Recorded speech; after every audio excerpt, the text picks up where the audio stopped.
রাকসু পেছানোর জন্য যারা অপরাজনীতি করতেছে, এই অপরাজনীতিটা গত ৩৫ বছর ধরেই করা হচ্ছিল। এবং আপনারা জানেন সর্বশেষ ১৯৯০ সালে যখন নির্বাচনটা হয়েছে, তারপরে নির্বাচনের কথা হয়েছিল অনেকবার। এরকম প্রত্যেকবারই এমন এক সময় নির্বাচনের কথা পেছাইছে, জাস্ট নির্বাচনের ৩ দিন আগে নির্বাচন পিছিয়ে আজকে ৩৫ বছর ধরে নির্বাচন নাই। এজন্য আমরা এবারও এই অপরাজনীতিটা হোক এটা চাই না।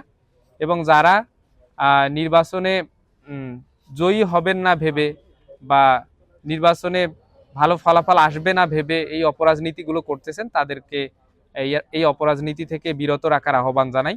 রাজশাহী বিশ্ববিদ্যালয়ের শিক্ষার্থীদের জন্য রাকসু নির্বাচনের জন্য আপনাদের এই অপরাজনীতি থেকে দূরে থাকা দরকার। আমরা সম্মিলিত শিক্ষার্থী জোটের পক্ষ থেকে বলতে চাই, সঠিক সময়ে যেন নির্বাচন অনুষ্ঠিত হয় এবং সুষ্ঠুভাবে হয়। এটা কোনোভাবেই পেছানো যাবে না। দ্বিতীয় যে দাবি, নির্বাচনের দিন বহিরাগতদের প্রবেশ নিষেধ করতে হবে।